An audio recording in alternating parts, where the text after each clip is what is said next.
बीच चुनाव अचानक सचिन पायलट कांग्रेस के विधायकों को क्यों याद आए? राजस्थान में सत्ता विरोधी लहर के दावे के बीच अशोक गहलोत की जगह सचिन पायलट लेंगे कमान या कोई और है रास्ता? देखिए अगले 3 मिनट हमारी एक खास रिपोर्ट। राजस्थान में विधानसभा चुनाव की तैयारियों के बीच एक पत्र कांग्रेस के बीच खलबली मचा रहा है। जमवारामगढ़ से विधायक और कांग्रेस पार्टी के उम्मीदवार गोपाल लाल मीणा ने राजस्थान कांग्रेस चीफ गोविंद सिंह डोटासरा को एक चिट्ठी लिखी है। इसमें उन्होंने अपील की है सचिन पायलट को उनके निर्वाचन क्षेत्र में प्रचार के लिए भेजा जाए। इसमें आपको कुछ भी असामान्य नहीं लग सकता, मगर राजनीति के जानकार इसके पीछे छिपे एक बड़े सियासी संदेश की ओर इशारा कर रहे हैं।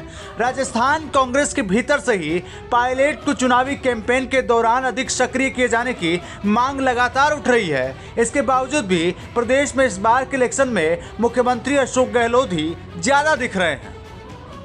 लिहाजा ग्रेट ऑल्ट पार्टी के कुछ नेताओं की ओर से सचिन पायलट को अपने विधानसभा क्षेत्रों में प्रचार के लिए बुलाने की मांग अब जोर पकड़ने लगी है। इसका कारण तलाश करने के लिए बहुत ज्यादा मेहनत करने की आपको जरूरत नहीं पड़ेगी। दरअसल राजस्थान में इस बार के विधानसभा चुनाव के दौरान एक नारा बड़ा मशहूर हो रहा है, जो है गहलोत तुमसे बैर नहीं, विधायक तुम्हारी खैर नहीं। दूसरी ओर अशोक गहलोत आक्रामक चुनावी अभियान करते दिख रहे हैं। गृह लक्ष्मी जैसी कई कांग्रेस योजनाओं पर उनका सीधा फोकस है। इन सब के बीच कुछ ऐसी परिस्थितियां बन रही है जो गहलोत के लिए लगातार मुश्किलें खड़ी करती जा रही है।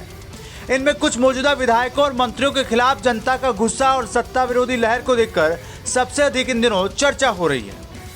मीडिया रिपोर्ट्स के मुताबिक गोपाल मीणा जिस सोच को आगे ला रहे हैं वो ये है कि अगर सचिन पायलट प्रचार में आगे आते हैं, उनको आगे किया जाता है, तो कुछ क्षेत्रों में सत्ता विरोधी लहर से निपटा जा सकता है या उसे कम किया जा सकता है। इसके साथ ही ये मांग भी उठाई जा रही है कि गहलोत और पायलट को एक साथ प्रचार या रोड शो में लाया जाए। इससे बिगड़ते दिख रहे चुनावी समीकरणों को साधने में मदद मिल सकती है, खासतौर पर ऐसे विधानसभा क्षेत्रों में जहाँ 18 से 39 आयु वर्ग के करीब 66% युवा मतदाता है। वह सचिन पायलट को आगे किया जाना चाहिए।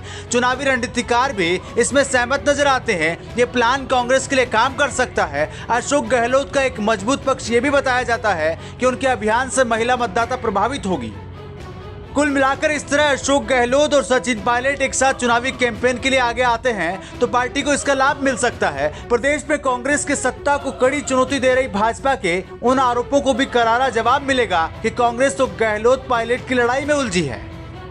अब तक इन दोनों ने इस बार एक ही बार मंच साझा किया है, वह भी तब जब गांधी परिवार आया, जैसे कि प्रियंका गांधी वाड्रा दौसा दौरे पर आई। कर्नाटक विधानसभा चुनाव के दौरान कांग्रेस के भीतर कुछ ऐसी स्थिति बन रही थी। ऐसे में पार्टी आलाकमान ने यह सुनिश्चित किया कि सिद्धारमैया और डीके शिव कुमार अक्सर साथ देखे जाएं। चुनावी कैंपेन के दौरान ऐसा हुआ भी, जिसका पूरा लाभ भी उन्हें मिला। यहाँ ये सवाल तो जरूर उठ रहा है कि गहलोत और पायलट इसके लिए तैयार होंगे या फिर दोनों नेताओं के समर्थक एक दूसरे को आगे लाने पर ही जोर देते रहेंगे।